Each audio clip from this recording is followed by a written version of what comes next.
परम सम्मानीय पापा जी श्री गडोरिया जी दोनों साथ में आए। साथ ही रमाकांत गुप्ता जी पधार चुके हैं, उन्हें भी हम मंच पर आमंत्रित कर रहे हैं। ये दीप स्वाहा सूर्यो ज्योति ज्योति शुभ स्वाहा हरि ओम जगन्नाथपुष्पाणि समर्पयामि नमः।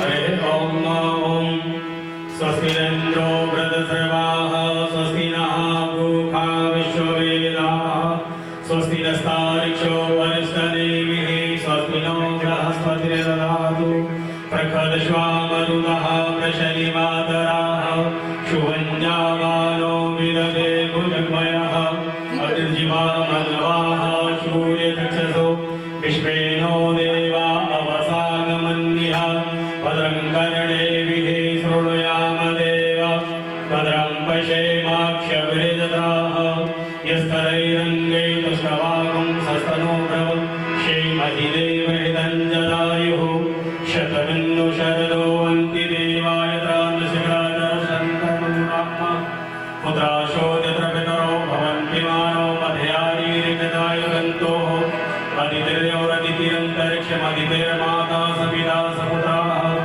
विश्वे देवा अदितिः पञ्चजनः अदितिर्जातमदितिर्जत्वं द्युः शान्ति अन्तरिक्षं शान्तिः पृथिवी शान्तिरापः शान्तिरौषधयः शान्तिर्वनस्पतयः शान्तिर्ब्रह्मशान्तिः शान्तिरेव शान्तिः शावा शान्तिरेदेषु शान्तिर्वतु यतो जलः समीहसे ततो नो भयन्तु शन्नः कुरु प्रजाभ्यो भयन्नः विशुद्ध्याः सुशान्ततो अश्वाङ्गमे प्रजननं मे असुरसमीरगुं सगणगुं स्वस्तये आत्मतये प्रजातये वसुधनि वन्दे विष्णु भौभैरं सर्वलोकैकनाथं हरिः ओम या पुण्येन्दु तुषारहारकमला या शुभ्रवस्त्रावृता या वीणावरदण्डमण्डितगदा या श्वेतपद्माशना या ब्रह्माच्युतशङ्करप्रभृतिभिः सदा वन्दिता सरस्वती भगवती सच्चिदानन्दरूपाय श्रीकृष्णाय नमः। कृष्णाय वासुदेवाय हरे परमात्मने प्रणतः गोविंदाय नमो नमः। हमारे मार्गदर्शक और हमारी पूरी शक्ति, हमें ये सारे कार्य संपन्न करने की शक्ति देने वाले हमारे पूजनीय पापा जी और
कुछ पंक्तियों का स्मरण करना चाहते हैं। बाबूजी की बहुत ही प्रसिद्ध पंक्तियां हैं कि तूफानों में दिया जलाने का मन हो तो आओ साथ, रास मृत्यु के साथ में रचाने का मन हो तो आओ साथ।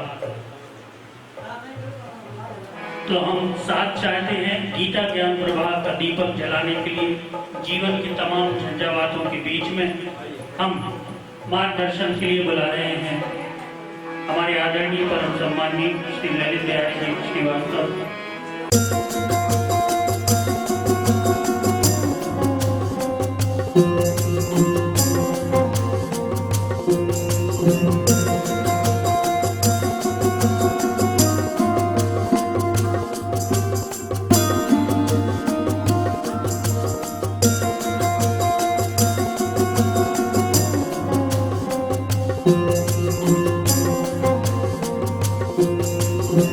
आपको परिचय देंगे उस यात्रा का, गीता ज्ञान प्रवाह के प्रकाशन के संबंध में, कृति के संबंध में श्री अतुल कुमार बड़ोरी।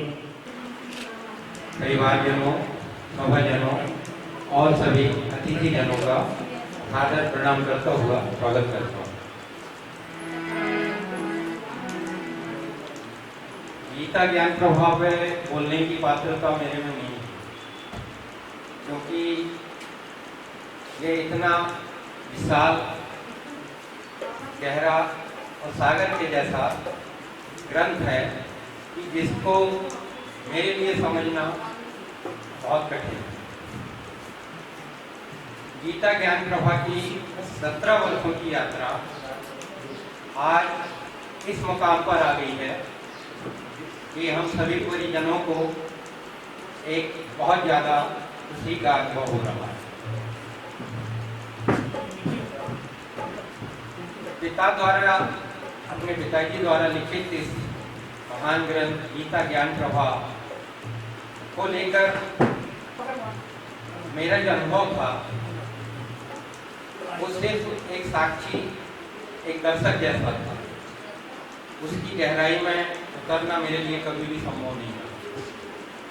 श्री ललित बिहारी श्रीवास्तव जी, बाबूजी के अनन्य सखा मित्र और हम लोगों के चाचा जी इस गीता ज्ञान प्रभा के मुख्य सूत्रधार थे, जिनकी प्रेरणा से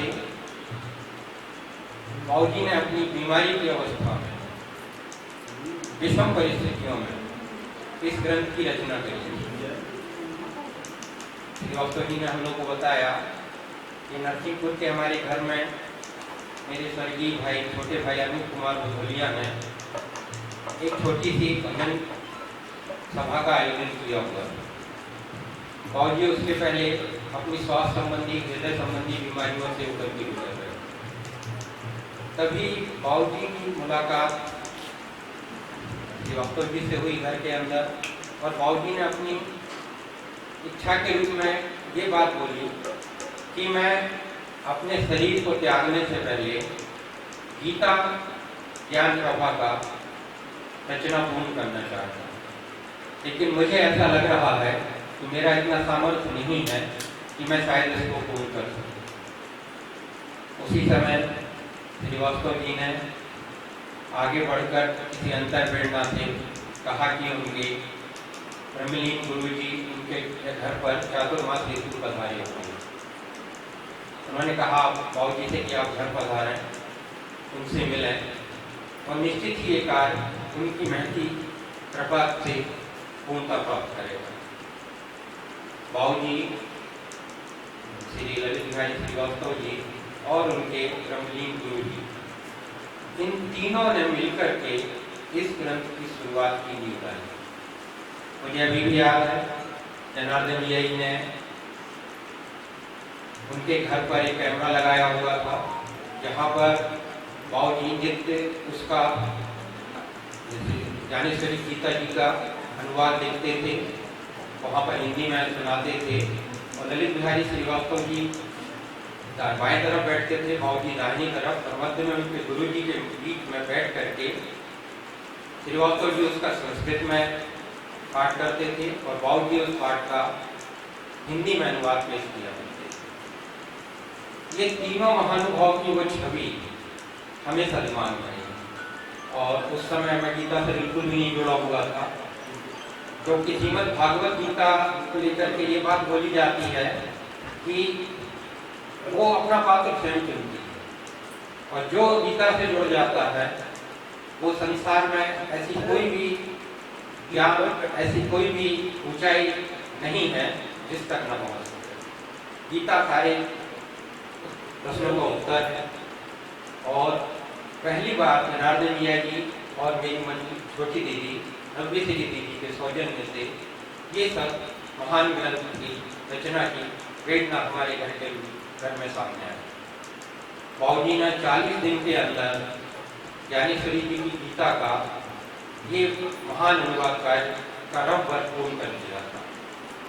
जिस कार्य को करने में बाबूजी को 40 दिन लगे, उस कार्य को मेरे जैसे नालायक को आप लोगों के सामने लाने में 17 वर्ष लगे।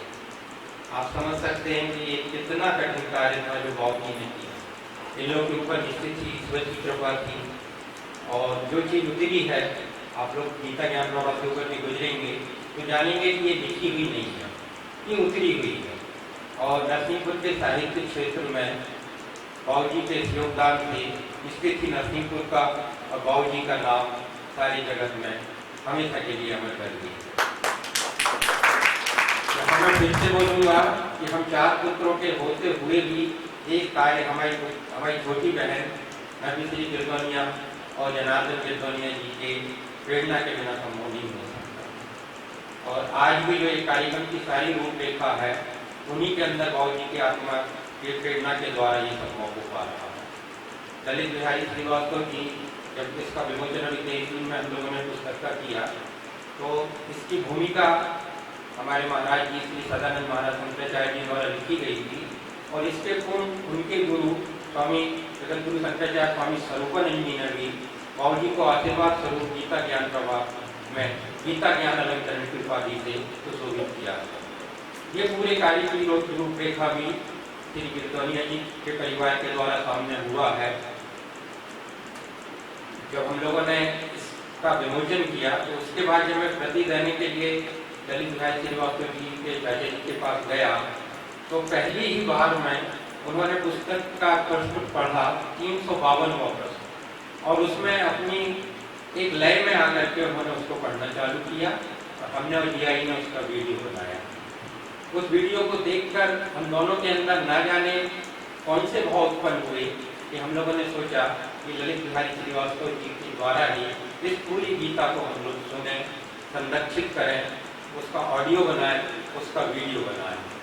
ये विचार श्री ललित बिहारी श्रीवास्तव जी को हम लोगों ने जैसे ही बोला, तो वो एक बार में तैयार हो गए। इस गीता ज्ञान प्रभा की पूरी यात्रा के दौरान बहुत से लोगों का हम लोगों के बीच बिछड़ना भी रहा परिवार में। मेरे छोटे भाई अनूप कुमार बुधौलिया, माता जी मेरी सावित्री बुधौलिया जी, फूफा जी श्री शंकर बुधौलिया, बाबूजी स्वयं इसको पूर्ण करके मोक्ष की प्राप्त की। तो इस यात्रा में जुड़े हुए सभी लोगों का मैं आज इस अवसर पर ध्यान करता हूँ, मनन करता हूँ, नमस्कार करता हूँ, आभार करता हूँ, और इस पितृपक्ष में उन सब की यहाँ पर उपस्थिति को मैं सादर दंडवत नमन करता हूँ। स्वयं ही अध्ययन करें, मनन करें, और हमारे श्रीवास्तव जी के द्वारा प्रस्तुत इस पूरी 5 दिवसीय श्रृंखला में उपस्थित होकर हम लोगों को अपने मार्गदर्शन एवं अपने आशीर्वाद स्वरूप हमारे पूरे परिवार को अपनी अनुमति प्रदान करें। कार्य ठीक होते हैं, मगर इस गीता के साथ हर कदम पर सहयोगों की एक श्रृंखला है, और उसी सहयोग की श्रृंखला के तहत यह कार्य हुआ है। क्योंकि इस भवन का नाम गीता भवन इस मकान को बनने के पहले ही पड़ गया था, मगर इसको गीता भवन के नाम से बहुत कम लोग जानते हैं। यह आयोजन होने के बाद अब निश्चित तौर पर बहुत दूर दूर तक इस भवन का नाम गीता भवन अब सब पहचानने लगेंगे। जैसे सामने दिव्य संस्कार भवन है, ऐसे ही कुछ वर्षों में यह गीता भवन के नाम से विख्यात होगा, क्योंकि आप सभी की उपस्थिति यह प्रदर्शित करती है कि गीता ज्ञान प्रभाव की जो व्याख्यान सप्ताह यहाँ शुरू हो रहा है, जो मशाल जलाई गई है वो उसकी रोशनी बहुत दूर दूर तक जाएगी। अब मैं आज के मुख्य वक्ता हूँ, मगर कभी कभी ऐसा होता है कि जो व्यक्ति अब हमारे सामने अर्दम होता है उसके अंतरंग गुणों को हम नहीं पहचान पाते। उनके गुणों के बारे में बताने के लिए उनके ही स्तर का, उन्हीं की तरह मौन साधक कोई हो तो हमारा सौभाग्य है। हमारे बीच में गुरु कार्य से लगे हुए सतत बहुत ही शांतिपूर्ण ढंग से समर्पित भाव से गुरु कार्य में संलग्न संजय देव जी हमारे बीच उपस्थित हैं। ये हमारा परम सौभाग्य और हम उन्हें आमंत्रित करते हैं। हमारे आज गुरु जी जो नरसिंहपुर के हैं, जो कुठेरा के हैं, नरसिंहपुर वालों को उनसे परिचित कराने का बड़ा ही अजीब दुष्कर सा काम मुझे कहा गया है। गुरु जी तो आपके ही हैं, उनका जीवन यहाँ पर बीता, यहाँ खेला है, यहीं परिपक्व हुआ है। उनके बारे में आप लोगों से परिचय के रूप में मैं क्या कहूँगा, लेकिन फिर भी हम लोगों के लिए जो गुरु जी का जो आध्यात्मिक जीवन है, उस नाते उनसे जुड़े हुए जो लोग हैं उसमें से एक होने के नाते हमारे जीवन में गुरु जी किस तरह से हैं वो थोड़ी सी बात आपके साथ साझा कर सकता हूँ। आध्यात्मिक जीवन और सामाजिक जीवन समरस हो सके और उस समरसता के सूत्र सहज रूप में हमें मिलते समझ में आते रहे, ऐसा हो सकता है ये गुरु जी के आशीर्वाद से और उनके साथ उनकी कृपा से हम लोगों ने जो उनका शिष्य वर्ग है उनके जीवन में ही रहा है। कैसे गीता की व्याख्या में रामचरितमानस बुद्धि रही, कैसे रामचरितमानस के बारे में लिखते हुए उसमें गीता की गूंज बार बार गूंजती रही, और कैसे हम सबके जीवन में, हमारे जीवन के जो रोजमर्रा के जो जीवन में आने वाली समस्याएं हैं आध्यात्मिक जीवन के अतिरिक्त, उनके सहज तत्पल समाधान, सहज समाधान, शास्त्रोक्त समाधान जो बहुत सहज लगे, जो बहुत शास्त्रीय कठिन ना लगे, सहज से लगे, ये कैसे हम अपने जीवन में खुद समझ सकते हैं, कैसे उनको शास्त्रों से ग्रहण कर सकते हैं, ये सीखना हम लोगों ने गुरु जी से पाया। कितना हम सीख पा रहे हैं ये एक अलग विषय है, लेकिन जीवन को इस तरह से समन्वित रूप में, आध्यात्मिक जीवन को, व्यवहारिक जीवन को जीने का जो सहज रास्ता है वो हम लोगों ने गुरु जी के जीवन में रोज देखा है, जब हम लोग उनके साथ रहे हैं। और आज भी जो ये कार्यक्रम जो शुरू हो रहा है तो उसमें ये जो भारतीय मनीषा है, इसमें बौद्धिकता, आध्यात्मिकता, सहज जीवन का प्रवाह, इन सबका जो एक संवेद, एक रस, निकष सबको मिल सके, इसका हम लोगों के जीवन में तो वो हम तक आता रहा है, इसी रूप में आप लोगों तक भी आएगा, इस विश्वास के साथ।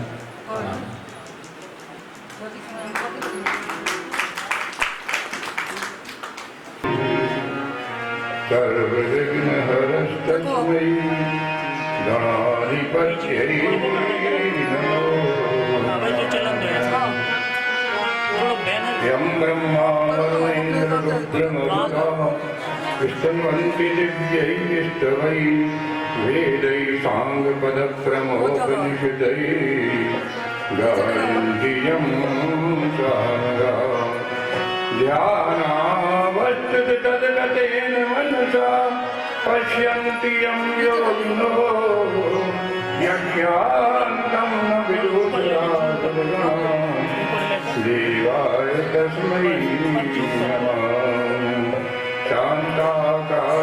भुजगशयनं पद्मनाभं सुरेशं विश्वाधारं गगनसदृशं मेघवर्णं शुभाङ्गं लक्ष्मीकान्तं कमलनयनं योगिभिर्ध्यानगम्यं वन्दे विष्णुं लोकैकं सर्वलोकैकनाथम् करचरणकृतं वा कायजं कर्मजं वा श्रवणोनयनजं वा मानसं वा अपराधं विहितम् अविहितं वा सर्वमेतत्क्षमस्यो जय जय करुणादे श्रीमहादेवशम्भो रम्यापाणिभ्यामभयवरदो दैवतगणं सुरेखानैराशीतृतराधीशं मया त्वयात्रातुं दातुं फलमुख्यवाञ्छासुमन्तं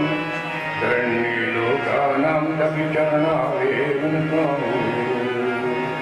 गुरुर्ब्रह्मा गुरुर्विष्णु गुरुर्देवो महेश्वरा गुरुसाक्षात् परब्रह्म तस्मै श्री गुरवे नमः। सद्गुरुदेव भगवान। इस यात्रा को प्रारंभ करने के पूर्व एक छोटी सी जानकारी, एक मेरे ऊपर जो ऋण है उसका एक प्रतीकात्मक ऋण होने का भाव मेरे मन में है, तो मैं सामने हमारे विराजे हुए हमारे छोटे भाई श्री सुदर्शन जी को यहाँ आमंत्रित करता हूँ मंच पे। मैं उनका स्वागत करूँगा और बताऊँगा कि किस लिए कर रहा हूँ। आइए।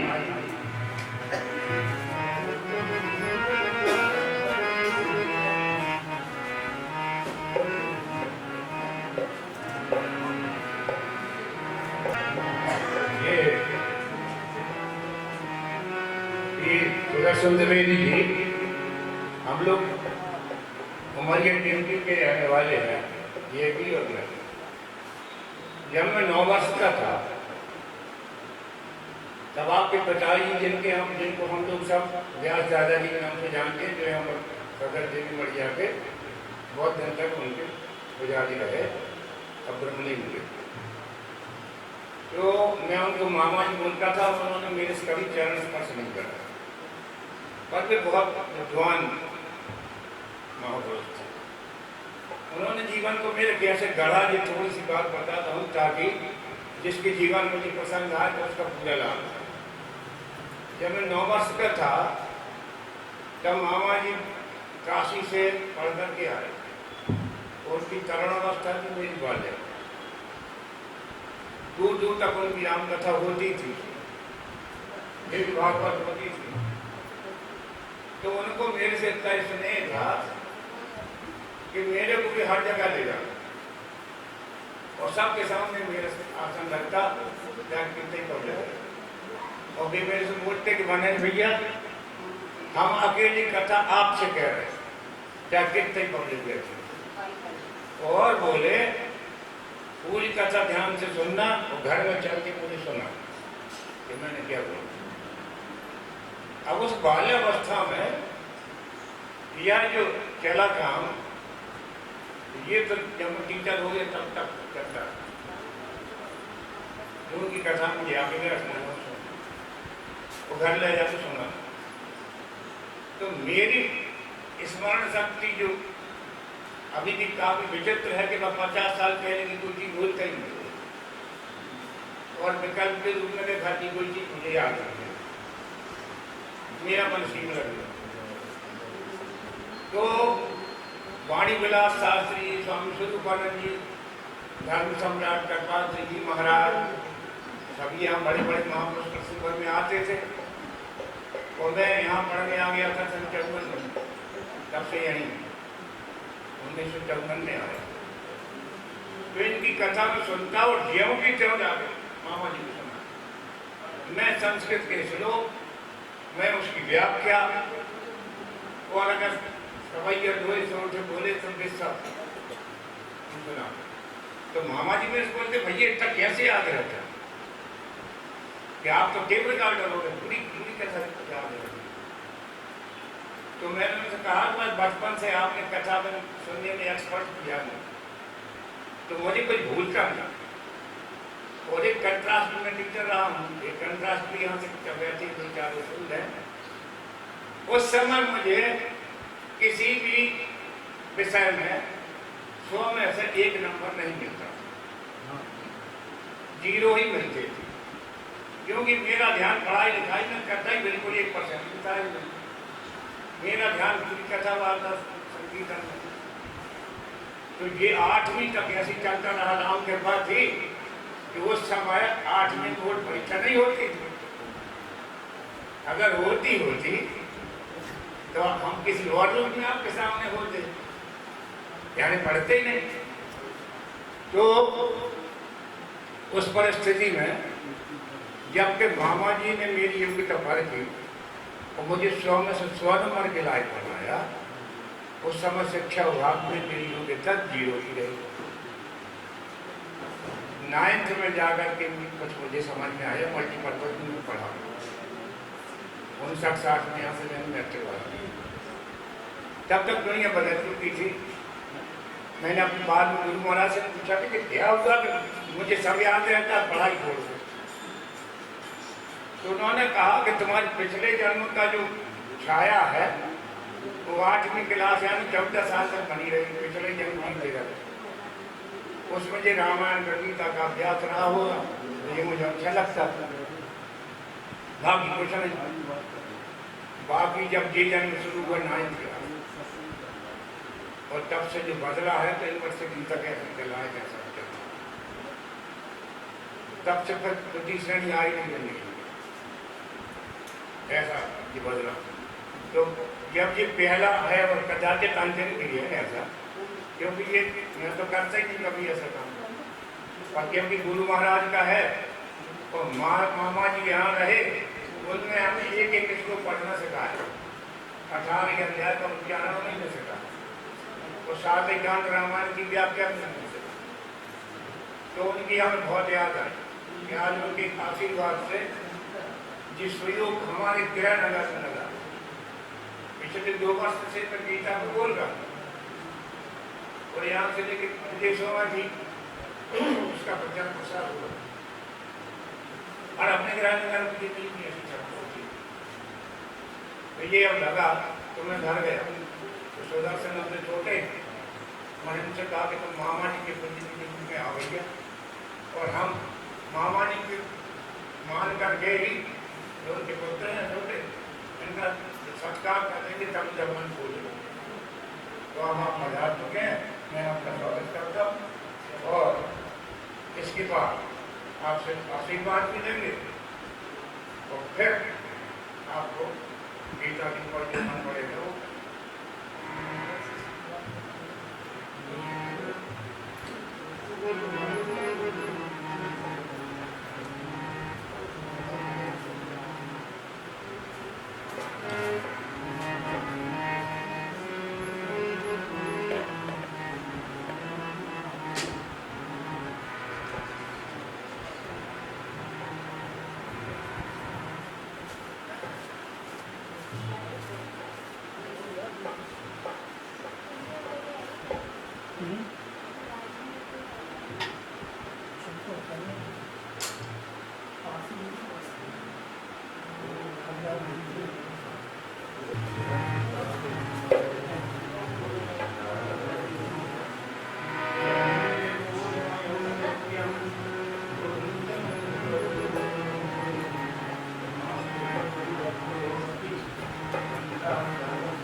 जय कृष्णाय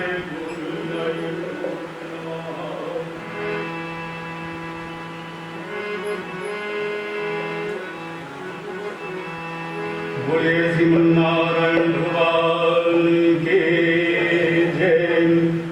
नारायण समारंभां शंकराचार्य मध्यमाम् अस्मदाचार्य पर्यन्तां वन्दे गुरु परम्पराम्। शंकरं शंकराचार्यं केशवं बादरायणम् सूत्रं भासिकतो वन्दे भगवन्तो पुनः पुनः।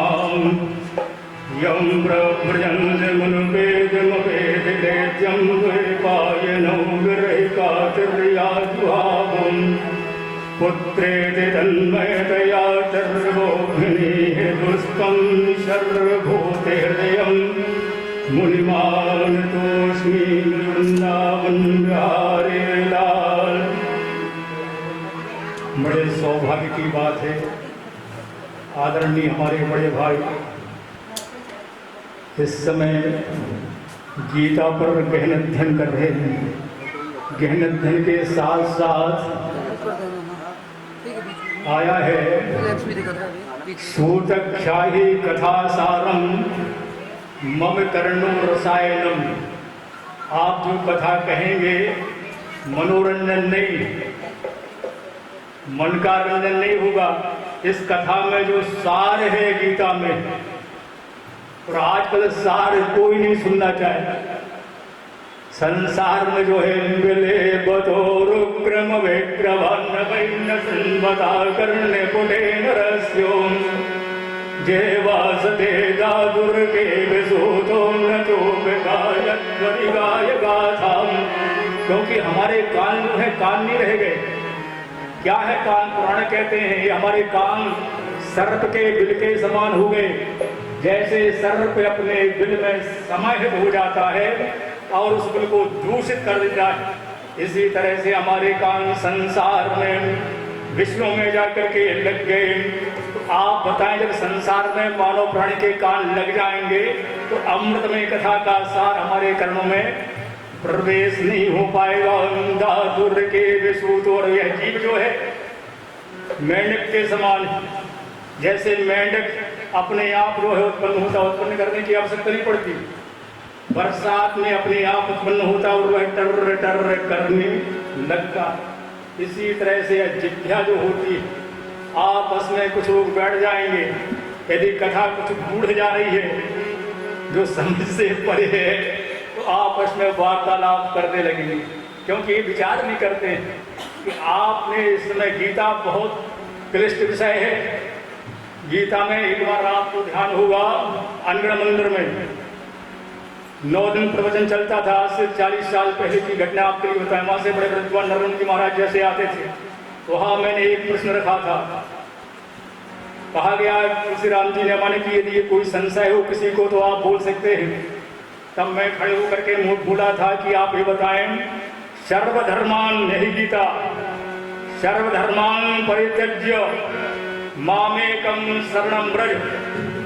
भगवान कृष्ण गीता में अर्जुन से कहते हैं, अरे अर्जुन, मैंने तुम्हें अनेक ज्ञान दिया, पर इसके बाद अंतिम ज्ञान सभी धर्मों को छोड़ करके मेरी शरण में आ जाओ।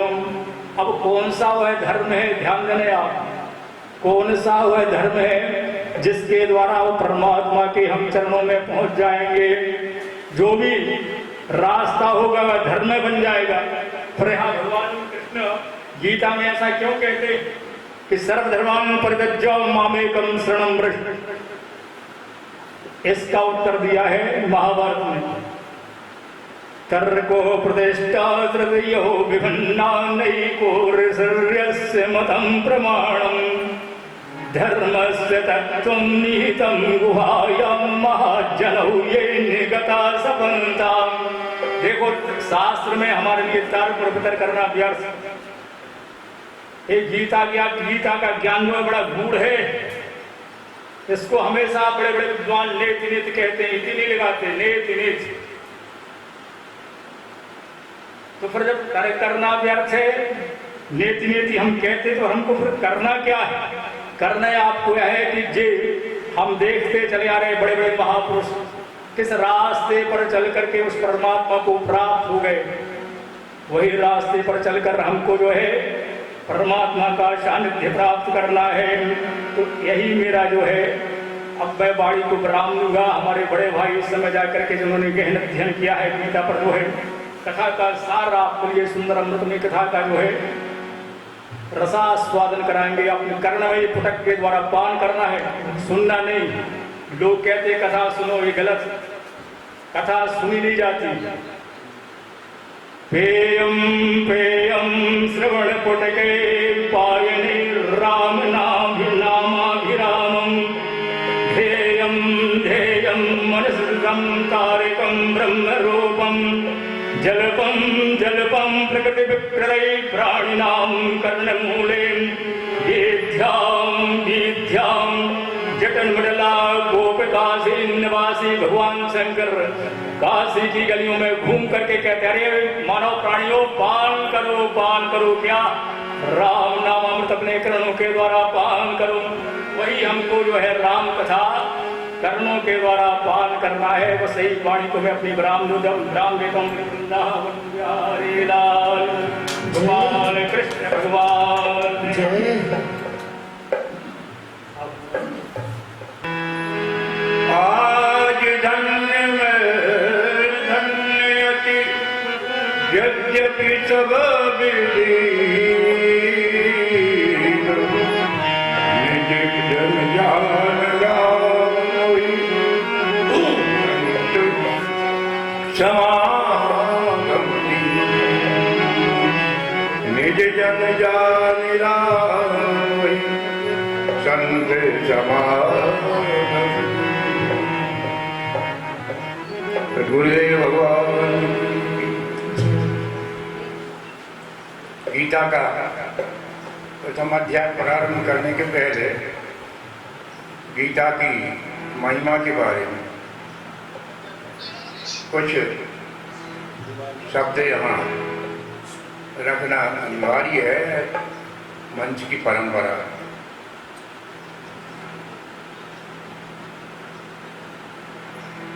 तो एक श्लोक बहुत प्रसिद्ध है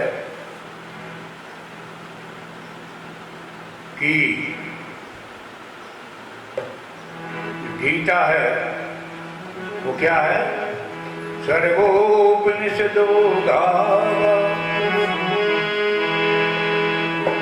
सर्वोपनिषदो गावा दुग्धा गोपाल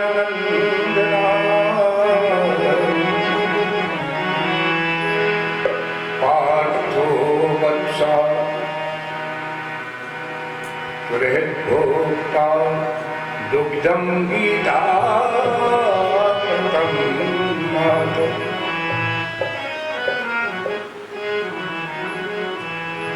जैसे श्री वाल्मीकि जी की रामायण तो सदियों से हमारे बीच में मौजूद थी,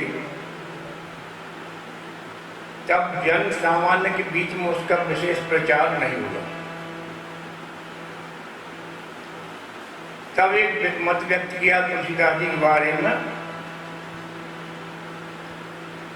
कि कलशोक विनाशार्थम वाल्मीकि तुलसी भाई, कि वाल्मीकि ने जो संस्कृत में रामायण लिखी थी वह जन साधारण में पहुंच सके, इसके लिए वाल्मीकि ही तुलसीदास जी के रूप में अवतरित हुए। और श्री रामचरितमानस दुनिया में सबसे अधिक पढ़ी जाने वाली बाल ग्रंथ। अपने जिले में क्या कहना है? अपने जिले में जब मैं छोटा भी था प्राइमरी में, तो सुंदरकांड तो हमारे घर में आज हमारे नाती पोतों को भी याद है। चौथी हिंदी में सुंदरकांड के 60 दोहे हम सब भाइयों को याद है। आज भी रामायण बहुत पढ़ी, और जब उसको पढ़ा तो ताजुब की चीज ये है कि आज जैसे गीता पर बोल रहे हैं, क्या रामायण पे भी बोलते रहे वर्षों, गोष्ठियों में बोलते रहे, ऐसे नहीं बोले, ये भी एक गोष्ठी ही है। तो जो जीवन में हो गया, जो जीवन में किया जा चुका, उसका अधिकांश भाग शास्त्र सम्मत निकला। शास्त्र पढ़ के जीवन नहीं बना, जीवन जी के फिर शास्त्र के अनुसार निकला। जैसे शिक्षा विभाग में कहते हैं कि शिक्षक का कॉन्सेप्ट क्लियर हो उस टॉपिक का जो क्लास में पढ़ा रहा, तो कोई विधि की जरूरत नहीं, फिर जो करेगा वो विधि होगी। शिक्षक के पढ़ाने पे से विधियों के शास्त्र लिखे गए, विधियों को शास्त्र से पढ़ के कोई शिक्षक नहीं बना, न बन पाएगा। वो उसका कॉन्सेप्ट क्लियर है, वो ठीक से जानता है कि हम क्या पढ़ा रहे हैं, बस वो जो पढ़ाएगा सब विधियां उसी में अपने आप आ जाएंगी। इसी तरह से ये रामायण वगैरह बाद में पूरी पूरी याद हो गई, मगर जब उनके हिसाब से अनुशीलन किया गया तो जीवन का अधिकांश जो कार्यकलाप है पिछले, वे सब शास्त्रों के अनुसार ही निकले। ये मैं इसलिए कह रहा हूं प्रमाण से है कि कोई ऐसी बात किसी शास्त्र में नहीं कही गई है जो कि हम अपने जीवन में ना उतार सकें। वो उतर सकता है, उसका एक क्रम है, उसके क्रम से चलना चाहिए। बीच बीच में पानी नहीं होगा, क्योंकि आपको बता दूं कि मैं 30 साल से धमाका पेशेंट, तो मेरे जो उससे काम करते थे, पानी पिला के कई घटनाएं मेरे साथ घटती बड़ी मजेदार। गीता से मुझे बेतहासा सा लगाव है। लगाव का कारण ये कि मेरी जो माँ थी वो निरक्षर थी, और कहाँ से उनके मन में ये बैठ गई बात कि जब तक गीता का एक अध्याय न सुना दो तब तक वे भोजन ग्रहण नहीं करती। तो हमारे भाई लोग सब भाग जाते थे और मैं रहता था, तो मैं हिंदी में गीता की टीका पढ़ता, बहुत लंबी लंबी हो जाती। मामा जी के पास में गया, मामा जी ये इतनी हिंदी पढ़ते पढ़ते बहुत समय लगता है, आप हमें संस्कृत में गीता पढ़ने का उच्चारण सिखा दो, तो आप जल्दी 15 मिनट में बड़े से बड़ा अध्याय पढ़ेंगे। ऐसे उन्होंने मुझे गीता का उच्चारण सिखाया और मैं फिर संस्कृत में पढ़ने लगा। और आप लोग जानते होंगे उस समय संस्कृत कंपलसरी नहीं थी कहीं, बिल्कुल भी। ये 1 से 8वीं तक कहीं संस्कृत नहीं पढ़ाई जाती थी, 9th क्लास में ऑप्शनल संस्कृत होती थी, तो हम संस्कृत पढ़े ही नहीं। वो मामा जी ने जो गीता पढ़वाई उतनी ही संस्कृत हमें आती, मगर कॉलेज में जाकर के फर्स्ट ईयर में संस्कृत ली गीता की ताकत पर। वो बड़ी ताजुब की चीज है कि सागर यूनिवर्सिटी में एमए में मेरी पोजीशन आई, बहुत। फिर मैं संस्कृत टीचर हुआ, संस्कृत का लेक्चरर हुआ, संस्कृत के लेक्चर करने में प्रिंसिपल हुआ। तो प्राइमरी में यहाँ 20 साल रहा हूँ नरसिंहपुर में, और फिर मैं प्रिंसिपल होकर रिटायर हुआ। अब सवर्ण होने के नाते कोई लाभ मिलने का सवाल ही नहीं, पर जे भगवती गीता है उसी का लाभ हुआ, और आज सब प्रकार से आनंद है।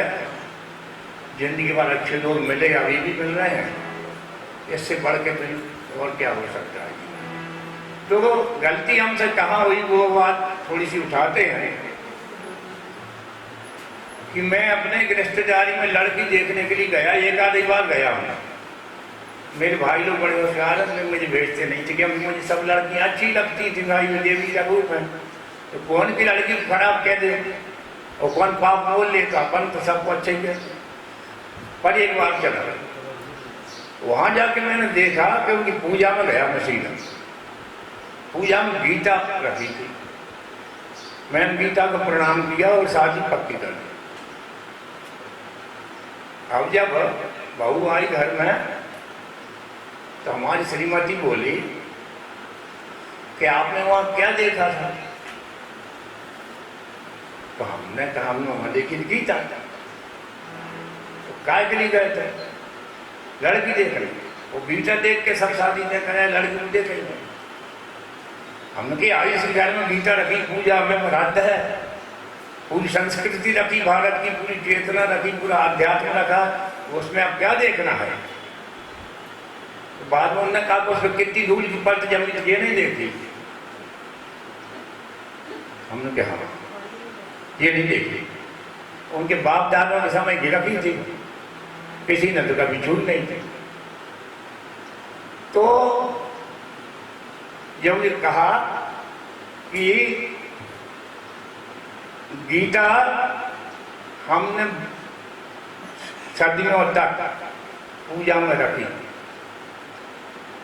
और उसकी पूजा करी, उसको पढ़ा नहीं, पढ़ा जीवन में उसको उतारा नहीं, तो रिजल्ट जैसा आया जैसा हमने बताया। कहते हैं सर्वोपनिषदों गावो, पूरा जो मानव जाति का, हिंदू धर्म का नहीं, सनातन धर्म का खिलाफ नहीं, मानव जाति का जितना उच्चतम जो उच्चतम चिंतन है वो है उपनिषद।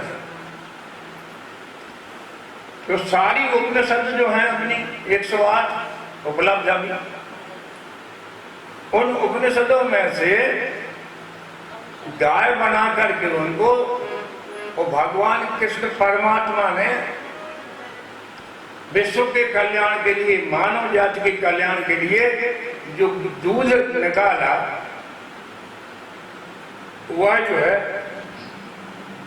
वह दुग्धम गीतामृतम महत्, वह दूध जो है वह गीता है। 18 अध्याय 700 श्लोकों वाली। तो वो हमें हमारे पास दुनिया का सबसे बड़ा दर्शन है। और दुनिया मैनेजमेंट का एक भी सूत्र ऐसा अभी कोई नहीं बना गया जो गीता में ना आया हो। सारे विश्व कोई नहीं, सब इसमें पहले ही से, पर अपन ने उसकी पूजा किया। तो अपन ने दूध तो किया ही नहीं, हमने उसकी दूध की पूजा जरूर की। और पूजा करते करते मुगलों के गुलाम हो गए, तो पूजा करते करते अंग्रेजों के गुलाम हो गए। और हमने बहुत सहा, पर हमने इसको नहीं किया। इसको ना पढ़ने से, भगवान ने गीता में हर जगह लिखा है, आप घर में जाकर देखें, अवयम, गीता पढ़ने की पहली शर्त है कि व्यक्ति को निडर हो जाए। अब यहाँ बहुत से लोग जैसे शर्मा जी वगैरह जो बैठे हैं मेरे साथ, तो मेरे जुझारूपन से सब परिचित थे दुनिया जी में, कि मेरे भीतर कुछ भी परिणाम आए कोई भय नहीं रहा कभी, और मौत का भी भय नहीं आज भी। पहला गुण है कि अभयम। अभय से क्या होगा? अभयात चित्त संशुद्धि।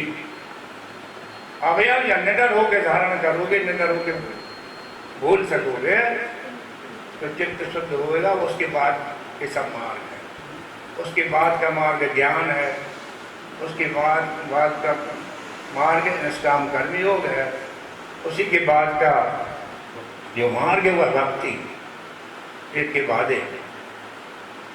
तुलसीदास जी लिख रहे हैं कि धर्म का जीवन में क्या उपयोग है। अभी हमारे भाई और एक प्रश्न उठा के गए हैं और 40 साल पहले उठाया था, उसको कभी उसका उत्तर देंगे, और अभी उसको सूत्र बना के अपन कथा पर चलते। तुलसीदास जी लिख रहे हैं, धर्म ते विरति योग ते ज्ञान, धर्म ते विरति योग ते ज्ञान, ज्ञान में मोक्ष प्रद वेद बताना। धर्म से का आचरण कोई करेगा, हम लोग इतनी बड़ी क्लास में पढ़ाते हैं इससे थोड़ा बड़ा भी हो जाए, इसमें 1,000 लोगों पर जना माता। तो हमने जनार्दन से कहा था कि इसके लिए तो कोई माइक की जरूरत है, कितना हमारे ज़्यादा चलता है। धर्म चलने का क्या है लाभ? धर्म का आचरण करो, दुनियादारी में, फलों में और दुनिया के विषयों में तो धर्म पे चलने के कारण धीरे धीरे आपकी विरक्ति होगी। तो जो बाढ़ हमारे क्षेत्र में विषयों की आई है तो धीरे धीरे करके कम होने लगी। अब अगर यही रुक गए तो वो बार बार आती भी रहेगी, बाढ़ आती भी रहेगी। यानी हम लोग जैसे प्राइमरी मटेरियल में करते थे, कदम डाल लेफ्ट राइट कोई क्या भटकना, ये कदम आगे बढ़ना ही नहीं। तो ये जो कदम डाल अगर अपन ने की धर्म की है तो आगे तो बढ़े ही नहीं, क्योंकि अपने आपके साथ न्याय नहीं। धर्म के मार्ग में चल रहे हो तो सांसारिकता से, फलों से, लोभ से, मोह से, इनसे चित्त में विरक्ति होना चाहिए और जीवन में सरलता आना चाहिए। धर्म से विरक्ति, अगर धर्म के मार्ग में चले हैं तो हमारे चित्त में फलों की आशा, लोभ, लिप्सा और तमाम गुण दोष ये कम होने चाहिए। धर्म से विरक्ति, फिर क्या होगा? जब चित्त आपका शांत होना आपको आएगा। तो दोहा बहुत प्रसिद्ध है, माला तो कर में फिर जीवित फिर मुखमाई, मनुआ फिरे बाजार में यह तो सुमरन नाई। ऐसा जब सुमरन से कोई फायदा नहीं, ये करो मगर धीरे धीरे मन शांत होना चाहिए। तो जब मन शांत होगा तो आपके जीवन में, आपके दिल में परमात्मा की धीरे धीरे एंट्री होगी, उसका थोड़ा अनुभव आने लगेगा। तो वो अनुभव जो आता है उसको कहते हैं योग। योग माने जोड़। जैसे अपन प्राइमरी में सिखाते कि 2 + 3 = 5, न 2 2 रहा, न 3 3 रहा, एक संख्या बन गई 5। तो यह जीव है और आत्मा है। जब योग किया जाता है तो जीव और प्लस आत्मा, इन दोनों से जो एक संख्या बनती है परमात्मा, वह एक संख्या बनती योग के द्वारा। और उससे आपका निडरता, उससे आपको भीतर लगता रहता है 24 घंटे कि मेरे साथ 24 घंटे परमात्मा है। ये कोई मतलब ऐसी चीज नहीं कि मैं किताब तो पढ़ते ही नहीं हूँ। कोर्स की किताबें पढ़ी, बाकी तो सब जो है वो उपलब्ध हुआ। बाहर की कोई किताब नहीं पढ़ी हमने, लिखी जरूर एक बहुत प्रसिद्ध हुई और एक तो पढ़ी और है प्रेस में और आई। तो वो जब हमारे जीवन में योग आया, वो कब आएगा? जब हमारे जीवन में थोड़ा निष्काम कर्म योग आएगा। थोड़ी फल की आशा हम ही करेंगे जब मिलेगा, इसकी वजह भक्त को लगने लगता है कि नहीं परमात्मा की कृपा होगी तो अभी मिलेगी, और हम करेंगे तो कोई जरूरी नहीं कि मिले, मगर उसकी कृपा होगी तो कर्म करेंगे तो उसका फल मिलेगा। जी योगी की शुरुआत। धर्म ते विरति योग ते ज्ञाना, ज्ञान मोक्ष प्रद वेद बखाना। और सब दुनिया के जो हमारे चारों वेद हैं, अपूर्व श्री हैं, जो भगवान ने जिनको अपनी वाणी से कहा है जो हमारे ऋषियों ने देखे है, दृष्टा रहे, कोई किसी मंत्र का सृष्टा नहीं, सब दृष्टा है। उन्होंने देखा वो लिखा वो वेद, वो भगवान की वाणी है। वो हमारे सारे अवतार उन्हीं की रक्षा के लिए होते हैं। जब लाइन बिगड़ने लगती है तो भगवान आते बार बार। तो वह जो भगवान का अनुभव अपने भीतर कैसे होगा, धर्म ते विरति योग ते ज्ञाना, ज्ञान मोक्ष प्रद वेद बखाना, जाते वेद द्रबहु में भाई, सोमम भगति भगत सुखदाई। कह रहे हैं कि ज्ञान हो जाने के बाद, कर्म योग हो जाने के बाद, जो जीवन में एक जो सभी चीजें भूल जाएंगी, भगवान का नाम भूल जाएगा, शास्त्रों का ज्ञान भूल जाएगा, कर्म करने में फलों की लालसा उसी में भूल जाएगी। तो वह जो एक स्थिति होगी, वह स्थिति होगी भक्ति की। रामकृष्ण परमहंस से किसी ने पूछा कि महाराज भक्त का क्या पहचान है? तो ठाकुर ने कहा कि माताएं बहनें पहले की बात है जब पोकर नहीं चलते थे, तब की बात। तो वो कहते थे कि ठंडी में वहाँ माता बहनें चावल चढ़ाती, और बाद में जब वो खोल जाता है, सब हो जाता है, तो माताएं बहनें एक चावल निकालती। मैंने खुद देखा, और वे पटाखे पर रखते उसको एक उंगली से फसल की। अगर उस फसल में एक भी कण शेष नहीं है कठोर, तो जो बात बनी वो चावल का, अब वो बात हो गया। रामकृष्ण परमहंस कहते हैं कि भाई जब अहंकार का एक भी कण शेष न रह जाए जिसके भीतर, वह भक्त होता है। एक भी कण शेष, कठोरता बिल्कुल न रहे, वो भक्त। ये भक्त की उन्होंने कई बात। तुलसीदास जी ने एक जगह कहा है कि दो स्वतंत्र अवलंबन आना कई आदि ज्ञान विद्या। कह रहे हैं कि विज्ञान के लिए यानी योग के लिए कोई ना कोई तो तरीका अपनाता ही है। कोई गुरु करता है, गुरु मंत्र लेता है, बैठता है, आसन करता वगैरह कुछ तो करता है। ज्ञान के लिए भी कुछ करता, पर भक्ति कोई ऐसी चीज नहीं जो कहीं चली गई है। भक्ति तो उसका स्वभाव है, कहीं से कुछ नहीं, ना कुछ करना है ना डरना। भक्ति उसका एक स्वभाव है, उसके बगैर वो रहती नहीं। एक कहना चाहिए कि योग का, ज्ञान का, कर्म का जनरलाइजेशन लाइफ में हो जाए, सामान्यकरण है, तो वह भक्ति हो जाए।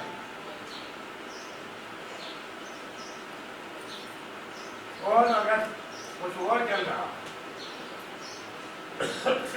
रहा है तो अभी भक्त होने में दिए। तो भक्ति के लिए कोई मंदिर या कोई खास विधा या कोई खास तरीका नहीं। रामचंद्र मानस में देवता लोग कह रहे हैं कि भक्ति आई है, बहुत तकलीफ है, तो कहाँ पाई प्रभु करे पुकार। रामायण बालकांड में आते कहाँ पाइए प्रभु करे पुकार। क्या हम कहाँ चले जाए कसमई देवा हम सब दे, हम कहाँ चले जाए भगवान को पुकारने के लिए कि वो कहाँ मिलेगा हमें। बोले मैं कुंठ जानता है, कहा बिल्कुल पक्का पता है मैं कुंठ चले जाऊँ। तो कह पाए नहीं, बस सोई। दूसरे ने कहा कि नहीं, हमें पक्का पता है, क्षीर सागर में रहते भगवान, बहुत सी मत पठान का रुपये भी निष्कर्ष तो नहीं। वहाँ भगवान शंकर कह रहे हैं, तेरी समाज गिरजा में रहूं, सर पाए बचन एक करूं, कि हरि व्यापक सर्वत्र समाना, प्रेम के प्रकट होई मैं जाना।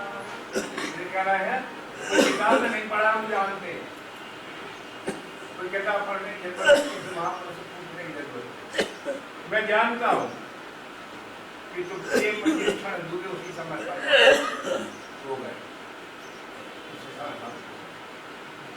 भगवान प्रेम लुटाने के लिए अवतार लेता है, और जब उसका सेवक भी प्रेम लुटाने लगे तो भगवान के करीब, और ये मानव जीवन की अंतिम उपलब्धि है, भक्त हो जाओ। तो अभी मैं भक्त नहीं हुआ, पर्सनल बात मैं आपको बताता हूँ। के साधन कोई चल रहा है, बाद में हो जाए भगवान के साथ तो नहीं है तो हो जाए, और निराश होने की जरूरत नहीं है, क्योंकि ठीक रास्ते पर चल रहा है तो पहुंचने की जरूरत है। रास्ता ठीक मतलब धर्म के अनुसार चल रहा है, तो ये परिस्थितियां आएगी। तो गीता के लिए पहली बात यही है, गीता पढ़ने के लिए, गीता सुनने के लिए, कि ये पूजा की वस्तु नहीं है कि पूजा में से इसको उठाओ, धूल झाड़ो और पढ़ना शुरू करो। 18वें अध्याय भगवान ने ये कहा है, अकेले मत पढ़ो, एक समय ऐसा दिखा दो कि घर के सब लोगों को इकट्ठा करो, या 20 मिनट के लिए 2 श्लोक पढ़ो और सबको सुनाओ, उसका अर्थ भी सुनाओ, ऐसा करो। या कि इस तरह से कहने को मिले तो ऐसे ही कहो। तैत्तिरीय उपनिषद में कहा है कि भाई कि पढ़ने और सुनाने से कभी आप विराम मत लो, ये करते रहो हमेशा, क्योंकि वो भगवान की मुंह की निकली वाणी आप जनता तक पहुंचा रहे हो, किसी के मन में बैठे उसका कल्याण होगा। तो ये एक जो बात है वो यह है कि हम उसको ऐसा न मान लें कि जिस भगवान कृष्ण थे वे अर्जुन थे और हम क्या कर सकते हैं। उनके लिए जी कहीं भी नहीं गई, उनको माध्यम बना के अर्जुन को, जैसे कहा कि बछड़ा जो दूध पीता कितना पिएगा, सारा दूध तो आदमी पीता, वो लगा लेता पूरा। तो ये जो गीता है ये उनने खुद माध्यम बनाया, अपने लिए कही गई। तो हम एक 2 श्लोक इसके पढ़े हैं, तब हमें धीरे धीरे करके ये पक्का विश्वास हो जाएगा कि हमारे चित्त में परमात्मा की उपस्थिति अनुभव होती है, और अब हमारा अंतःकरण पूरा निडर है, किसी बात का डर नहीं है, न मौत का डर है न किसी चीज का डर है। तो ये डर और कैसे नहीं छूटने वाला है, गीता के द्वारा छूटता है। डाइट में पढ़ाता था संस्कृत, जिंदगी भर संस्कृत ही पढ़ाई है, तो उसमें आता है कि जर्मन दार्शनिक था गेटे, तो वो जर्मन दार्शनिक हमेशा गंभीर बना रहता था, चिंतन में बहुत गहरा। पर कोई अंग्रेजी का ट्रांसलेशन गीता का हो गया तो किसी ने जाके गेटे को गीता पकड़ा, उसने पढ़ी, पढ़ने के बाद वो गीता सिर्फ रख के अपने आश्रम के बाहर आए, और उस समय बड़े ठहाके लगा तो नाच रहा। शिष्य बड़े परेशान थे कि गुरुदेव को क्या हुआ, ये तो कभी मुस्कुराते तक नहीं, आज इनको क्या हुआ। तो बहुत उनको हिलाया डुलाया, उनकी संध्या भंगे करी, तो उनसे पूछा कि गुरुजी आज क्या हुआ, पूरी जिंदगी निकल गई हमारी। बेटे ने कहा यार इतनी छोटी पुस्तक में दुनिया का सारा ज्ञान कैसे आ सकता है इतने कैप्सूल में, यह सोच सोच के मैं नाच रहा हूं। कि दुनिया की किसी पुस्तक में इतनी आध्यात्मिक संपदा एक साथ 700 केवल श्लोकों में, और जब हम छोटे से 10 पैसे में गीता और 2 पैसे में गीता मिलती थी गीता प्रेस। गीता प्रेस को मैं एक अवतार के बराबर ही मानता हूँ, क्योंकि मैं पढ़ने लगा था जब देश आजाद हुआ, तो मैंने वो सब देखा है, पहले का भी और बाद का देख रहा हूँ। तो गीता सबके घर में पर पूजा में रखी है। अब यही करबद्ध प्रार्थना है कि उसको पढ़ना शुरू करें ताकि निडरता आए, फिर हमारे धर्म के ऊपर, फिर हमारे देश के ऊपर, फिर हमारे समाज के ऊपर, फिर हमारे परिवार के ऊपर कभी किसी प्रकार का संकट ना आए, इस लायक हम मजबूत बने। और ये गीता से होगा, क्योंकि बीच बीच में भक्ति का आंदोलन चला है मगर देश आजाद नहीं हुआ। उससे आधार बना थोड़ा, मगर वो आजाद नहीं हुआ। अब आज़ादी हमारी है, उसको कायम रखने के लिए हमें अपने संस्कृति के मूल तत्व जो गीता में है इनको जानना चाहिए और अपने जीवन में धीरे धीरे लाना। ये गीता के बारे में थोड़ी सी शब्दांजलि है मेरी। अब पहले अध्याय पे आते हैं। पहला अध्याय विषाद योग कहा गया। तो विषाद माने दुख, पीड़ा, गहरी मानसिक, और वह भी योग हो गया तो पूरे 18 अध्याय पलट लो आप। निष्काम कर्म योग, ध्यान योग, ये सभी प्रकार योग ही है इसमें पूरा। हर अध्याय का नाम किसी योग से। तो जो विषाद योग जो है ये पहले अध्याय है इसका, और पहला श्लोक है धृतराष्ट्र उवाच धर्म क्षेत्रे कुरुक्षेत्रे समवेतायुत्सवा मामका पांडवाश्चैव किम कुर्वन् संजय। कि हे संजय, धर्म क्षेत्र कुरुक्षेत्र में एकत्रित हुए युद्ध की इच्छा वाले मेरे और पांडु के पुत्रों ने क्या किया।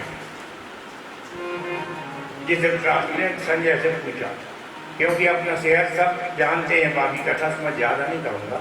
एक बात पर इसमें मैं सोचता हूँ कि जिंदगी में गड़बड़ी यहीं से शुरू होती है जब मामका पांडवाश्चै, जब कोई अपना लगता है तो अपने आप दूसरे पर आ जाते हैं। अपना जैसे ही आपको लगा दुनिया पराई हुई, और ऐसी हालत में भक्ति कभी नहीं होगी। बिनु विज्ञान की समता कोई अवकाश कितना बिन पावे, पावन जस की पुण्य बिन होई, बिनु वही गंध की पावे। तो ये जो है पहले श्लोक में बताया माम का, वो कहता है कि मेरे, और इसके लिए दूसरा पक्ष अपने आप प्रकट हो गया कि पांडु के, उनके पुत्रों ने क्या किया। तो हम लोग जब जीवन में बढ़ते हैं, अगर ऐसा लगता हो कहीं तो हम बैठे सामने आपके कि मेरे और पांडु के, ऐसा सोचने में कोई नुकसान हो जाएगा जी बिल्कुल बात ठीक नहीं। हमारे तो बच्चे जिंदगी भर लड़ते रहे मेरे से, एक तो बिटिया बैठ गई सामने, तो छोटा लड़का तो लड़ाई जाता है कि पापा जी, जब दुनिया भर से लोग आते हैं छाती से लग जाते, उनके साथ आप चले जाते 1 महीना हम लोग।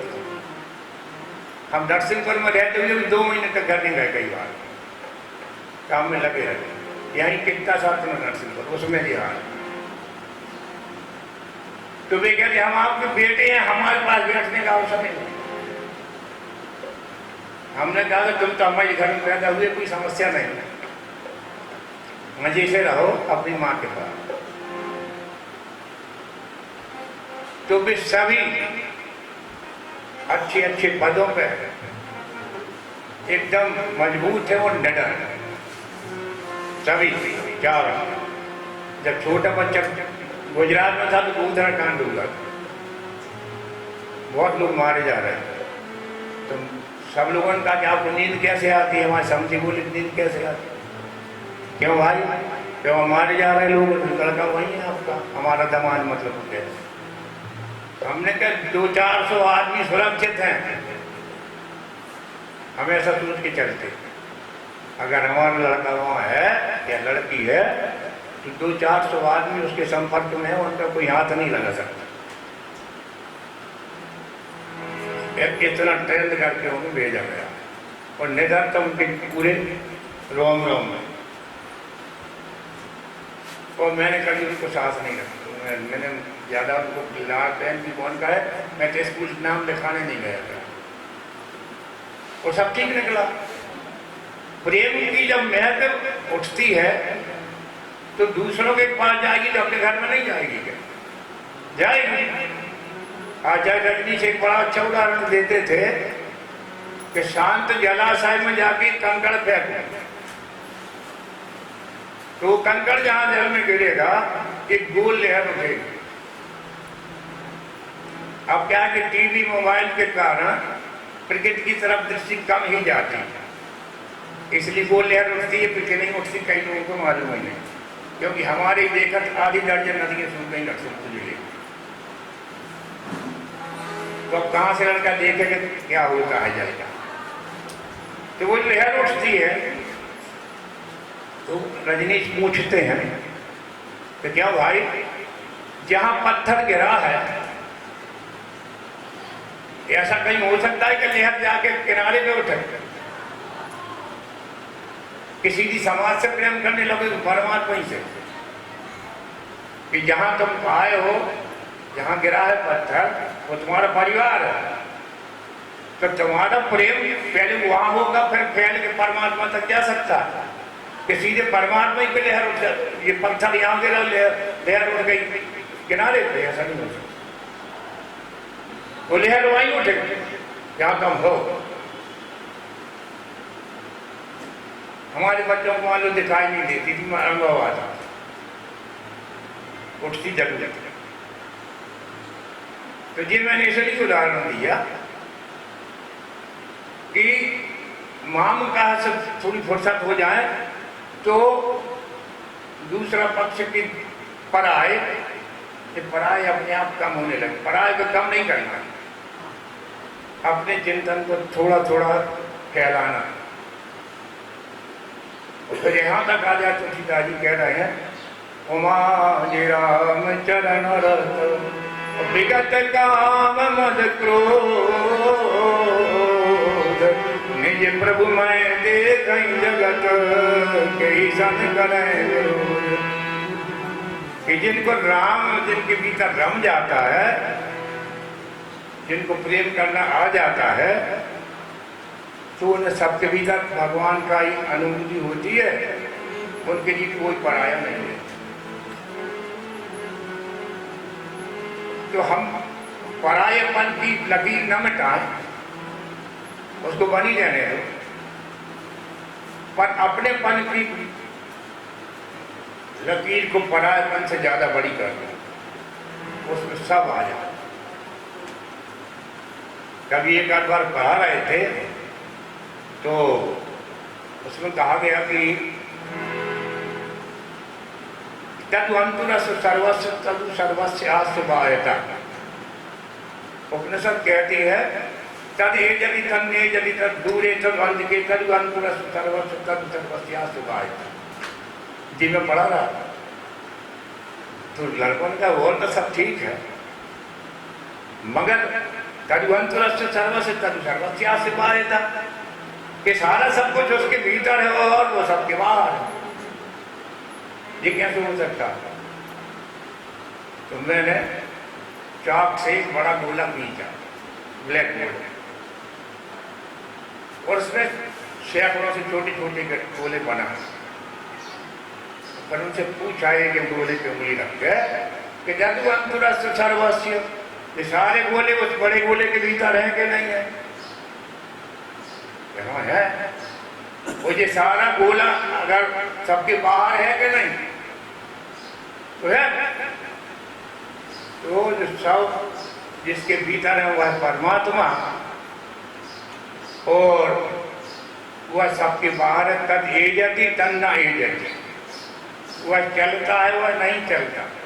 तब दूरे तदवंत, वह सबसे दूर है। अगर नहीं समझ में आ जाए तो या तो तदवंत सर्वस्व तद सर्वस्यास्य बाह्यता, और वो सबसे बाहर है।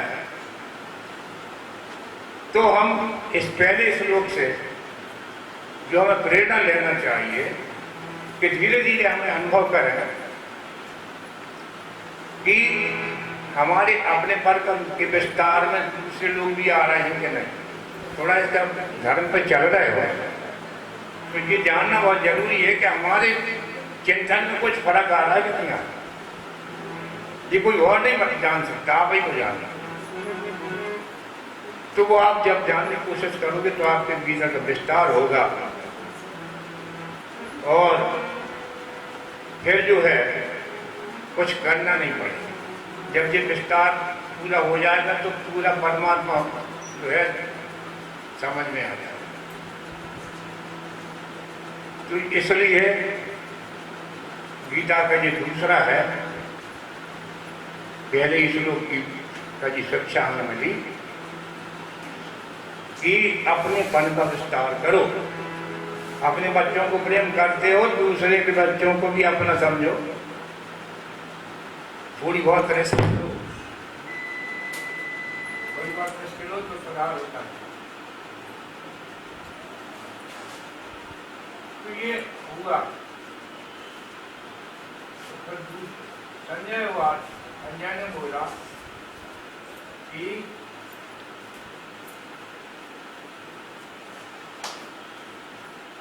तु पांडवानीकम युद्धम दुर्योधनस्तथा आचार्यम उपसंगम राजा अवचनम अब्रवीत। पांडवों की व्यवस्थित करी सेना को देख करके जो दुर्योधन है राजा, वह जो है गुरुद्रोह के पास गया। गुरुद्रोह जन से तमाम बातें कही, ये सब नाम है उनकी यहाँ जरूरत नहीं। फिर अगला श्लोक आता है कि संत बजे। संत बजे तो पहला संत भीष्म पितामह ने बताया।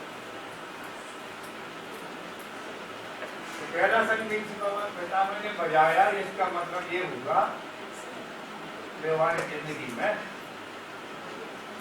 कि लड़ाई पहले आपने छेड़ी है। तो उनने संग बजाया तो सब कौरवों ने संग बजाया, और कुछ भगवान ने 5 चीजें ने बजा दिया, अर्जुन ने बजा दिया, सबने बजाई। यानी इनकी शुरुआत के लिए पहला सबसे पहला जो काम है वो सबसे पहले आक्रमण की घोषणा जो की वो बोलने की कौरव। और यदि कदाचित यह बात उल्टी हो जाती तो गीता न निकलती। वो गीता निकली इसलिए कि अन्याय करने वालों ने सबसे पहले दावा भी बोल दिया धर्म के ऊपर। तो वो एक खानदान की लड़ाई नहीं रही, वो एक संस्कृति, एक भोगवादी संस्कृति की, अत्याचारियों की और ये त्यागमय धर्म पर चलने वाली संस्कृति की युद्ध तैयार। तो ये क्यों हुआ? महामुकाब में से और फिर अति उत्साह के कारण, उत्साह लिखा है गीता में, बिना दुच्चे तो बहुत दूर से तक बजाया उन्होंने, जिन्होंने बीच बजा फिर यहाँ मैं व्यवहारिक रूप से ये सोचता हूँ कि यहाँ ये बात है कि यदि बिल्कुल आसन में संकट है तो आप पहले कठोर वचन न बोलो, आप पहले शुरुआत न करो लड़ाई, नहीं तो परिणाम बड़ा खराब होगा और अब पांडव जो होगा सो होगा, पूरे देश की फांसी लगेगी। यानी जितनी जयगणा लागी थी द्वापर में अंत तक सारी की सारी महाभारत में नष्ट हो गई, फकीर हो गए। उसी कारण बाद में हमने बहुत चले। तो पहले प्राइमरी में पढ़ाते हैं कि मछली कदम जाए मन परिहर वचन करो, कि भाई यही एक मंत्र है कि कठोर वचन न बोलो। आजकल तो मोबाइल पर रोज आते हैं अच्छे अच्छे वचन, तो उस वचन में एक आध वचन रोज रहता है कि कठोर वचन न बोलो। किसी ने आज ही लिखा था मेरे लिए कि क्रोध तो शब्दों में रहता है, क्षमा है न रहता। और शब्दों के बारे में ये पंडित दुआ पढ़ा तो भाई बाण लग जाए तो बच सकता है, घाव बंद हो जाए हो सकता है, परंतु शब्द का बाण लग गया तो अब इसी प्रसंग में द्रौपदी ने शब्द का बाण मार लिया तो कैसे महाभारत अंधे के पुत्र ने बोल इसके साथ महाभारत। तो यहाँ ये निकलता है इसमें कि इतनी जल्दबाजी न करो। अब वहां अर्जुन को देखो कि सब संघ बज गए और युद्ध शुरू ही होना, तो दोनों सेनाओं के बीच में जाके खड़ा हो गया भगवान के नाम पर। यानी पहले दोनों पक्षों के बल अबल का विचार करता है, यानी वो समय वो पक्षपात रहित हो गए। तो अपन भी अगर तो संकट आए तो शांति से दोनों पक्षों को बराबर समझते हुए उसके बाद अपना आचरण निर्धारित करें, तो जिंदगी में अनावश्यक धन कर सकते। तो हमने पूरी रामायण ऐसी समझी और अर्थ तो कहीं पढ़ा नहीं, तो बस ऐसे जो गाया पूरा गाई की पूरी रामायण याद हो गई सब कुछ उसमें गाया। गाते गाते जो भीतर होता है पूरा और ज्यादा मतलब परिश्रम। तो ये ऐसा है।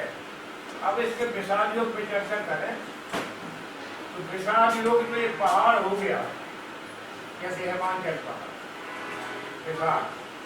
हमारे सबके जीवन में विषाद होता ही है, मगर वो विषाद अगर निष्पक्ष भाव से दोनों सेनाओं के बीच में निष्पक्ष भाव से विचार किया जाए तो उसमें से विषाद में भी ज्ञान की गंगा निकल सकती।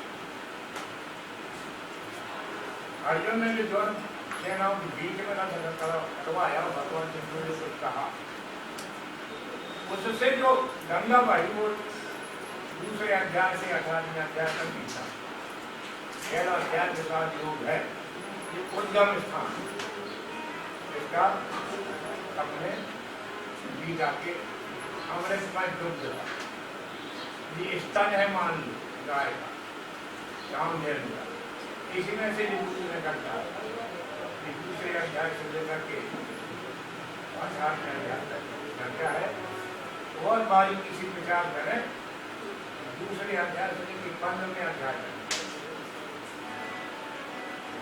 बाद में 16वें अध्याय हमसे पूछा कि 16वें अध्याय से 18वें तक क्या है, तो हमने कहा भाई आपका ऑपरेशन हो गया और आपकी तबीयत भी ठीक हो गई और डॉक्टर ने दवाई दे दी, आपने लिख दी। हम दवाई दिखाने गए अस्पताल डॉक्टर के पास, हम आपको डिस्चार्ज किया जा रहा। तो वहाँ ये बताता है कि भाई अभी ऐसा रहना है, ऐसा नहीं करना, इस तरह से जीवन रखना तो आप स्वस्थ रहोगे। तो संख्या करने वाले लोग इस तरह की जो अध्याय है जिनमें केवल आपको स्वास्थ्य के नियम बताए, आध्यात्मिक स्वास्थ्य कैसे बना रहे वो बंद करने के बाद 2017 में होता है और संहार दिया और पूरी हो जाए। अब हम कह रहे हैं 2 साल से गीता है, जिन मेरी मजबूरी सुनी है कि 1.5 घंटे में बोलता हूँ वहाँ तो तीसरा श्लोक कभी हो नहीं पाता। 2 श्लोक होते हैं, ये कई श्लोक होता। तो अब ये 3.5 श्लोक की है, मैंने इसको पढ़ लिया है भैया की गीता के अंदर। अब इसके बारे में बात कहते हैं वाणी को बताऊंगा, ये बड़ी मजेदार मेरे मन में आ रही। एक अपन अपने भागवत बहुत होती है, नरसिंहपुर की भागवत करने वाली पंडित दूर उतर जाए तो भागवत में ये निकलता है कि परीक्षित को जो है राजा को वो गले में सभी ऋषि के सर पर डाल दिया था मरा हुआ, तो उनके पुत्र ने श्राप दे दी कि श्राप देने तुम्हारी तुमको तक्षण से लेकर छूट जाएगा। तो फिर वो जब सभी ऋषि को पता चला तो सारे वाला धर्मचंद्र आ जाए, तुमने क्या किया, अब जाओ उसके पास क्या तो आओ कि असर हो गया। तो एक ऋषि गया उसके पास, फिर राजा ने असर हो गया, आप कुछ उपाय कर लीजिए ताकि आपको मतलब आप पहुँचा दो। तो वो सब कथा आप जानते हो। तो वहाँ 7 दिन तक श्रीमद् भागवत की कथा सुनी सुखदेव जी से और 7 दिन तक चल दिया। और जब तक वो शरीर में जो थे परीक्षित नहीं, उनकी रसानुभूति इतनी गहरी हो गई कि वो रस जो है परमात्मा को कहा गया रसो वही साह, वह परमात्मा प्रेम आनंद का रस ही है। जब प्रेम आनंद में पूरी तरह से निमग्न हो गए परीक्षित, तो ये शरीर यहाँ यहीं रह गया। इस शरीर में उसने महाराज गैर छोड़ा तो जल गया, परीक्षित पहले नहीं मिलते। तो वो 7 दिन की गणना की, उसे मृत्युजन्य पीड़ा ने परीक्षित को परमात्मा की ओर बढ़ने की जरूरत दिया। इसी तरह से जब इस ग्रंथ की रचनाकार बता रहा हूँ ये इस ग्रंथ की रचनाकार डॉक्टर रमेश भदौरिया जी हमारे पड़ोसी घर के पास ही रहते 10 कदम है। तो उनको जब डॉक्टर ने कह दिया कि भाई अब आप जीवन आपका शरीर कहीं छूट जाए, ये जब उनको कह दिया तो संयोग से हमने मुझे बुलाया। अच्छा हमारे पटेरिया मोहल्ला बड़ा शाही मोहल्ला है, मतलब हम भी निकले घर से, भैया भी निकले मालूम है, हम दूसरे भदौरिया जा रहे हैं तो दूर ही पड़े भैया हम निकल जाए। 2 व्यक्तियों का मैंने देखा, पंडित भवानी प्रसाद मिश्र के पिताजी सीताराम मिश्र और डॉक्टर रमेश भदौरिया। सीताराम मिश्र से पूरा शहर मार्केटर अच्छी थी बनते और बैठे बैठे बाहर हम लोग पढ़ते थे कटनी साहब इधर आओ अब उनसे फोन करके जान ही पड़ता गीता बोलते थे पर अब तो संस्कृत तो ठीक है नहीं क्लास पढ़े पढ़ के बताते खाली पता ही नहीं रोड पे बैठते फिर क्या थे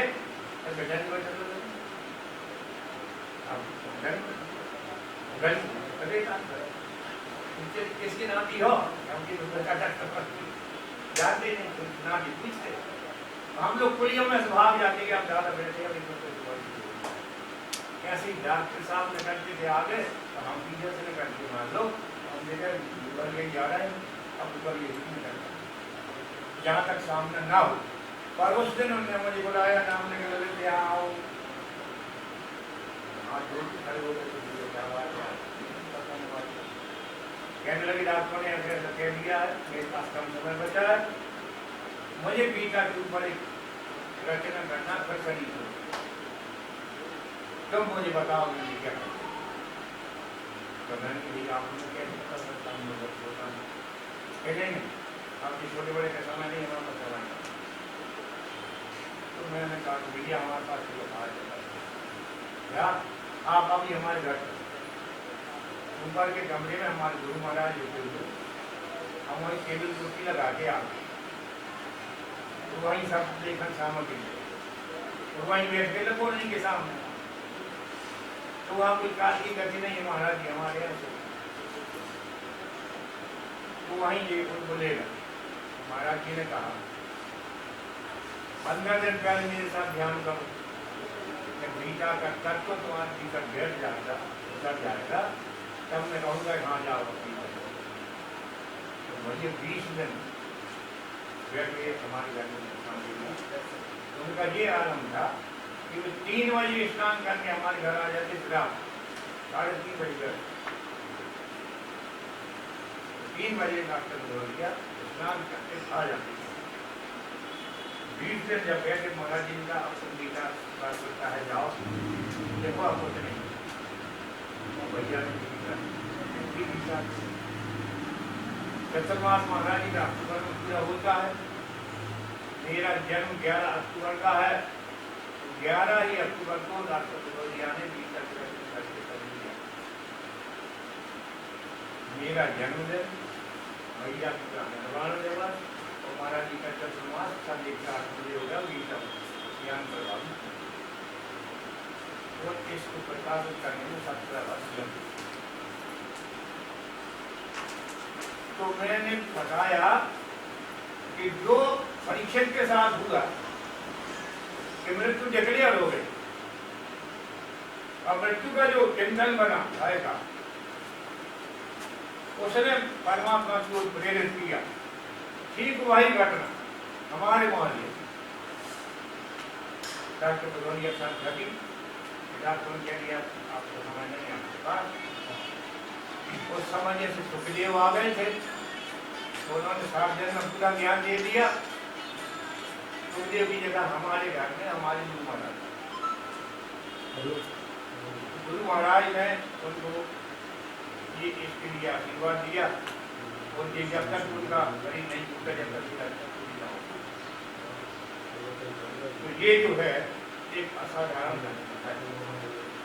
मैंने पढ़ा है तो परंतु अब वो हम जो पहले कह चुके कि 1.5 घंटा और 2 श्लोक, तो भैया ने एक श्लोक के ऊपर 15 छंद लिखे।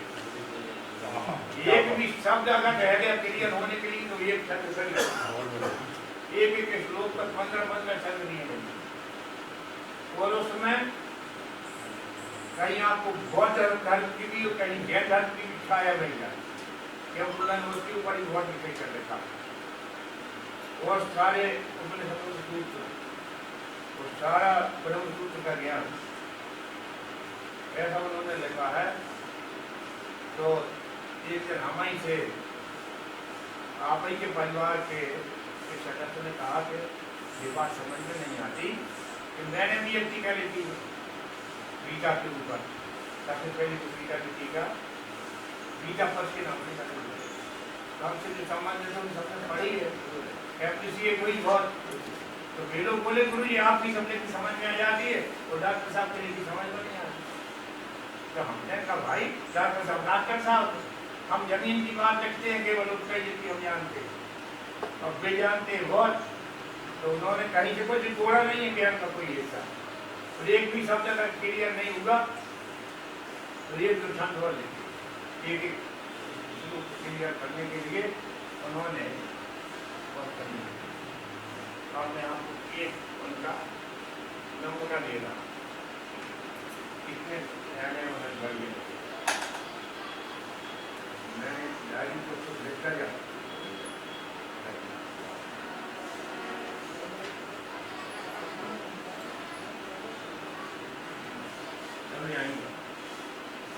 इस लोग को मैं नहीं पढ़ रहा हूँ केवल भैया छंद है। वैसे जनार्दन के पास उसका वो है मगर इसलिए तो मैं पढ़ देता हूँ लोग संवरण नहीं कर सकता। ये श्लोक 41 और 41 भैया ने लिखा वो पैदा होती अग्निकंठ काठ से, पैदा होती अग्निकाठ से, हुआ काठ का जब घर्षण। देखिए समझा में सुनना है। पैदा होती अग्निकाठ से, हुआ काठ का जब घर्षण, सारा काठ भस्म हो जाता, हो जाती जब अग्नि, हो जाती जब तीव्रागन। अब और ध्यान दीजिए, एक गोत्र के लोग द्वेष के कारण जब जलने लगते, उन्होंने तो संकोच कर दिया एक गोत्र कह रहे हैं, और मैं कह रहा हूं एक पिता के पुत्र एक भाई की तरक्की देख के जलने लगे, कैसा होता? एक गोत्र के लोग द्वेष के कारण जब जलने लगते, तरह तरह के घात और प्रतिघात बीच चलने लगते, तरह तरह के घात और प्रतिघात बीच चलने लगते। द्वेषा नर पूरे कुल का, अपने अपने बारे में सोचे, अपने अपने घर के बारे में। ये इतना सत्य है कि इससे कुछ बच पाए बड़ा मुश्किल। द्वेषा नर पूरे कुल का, रचने लगता है विनाश।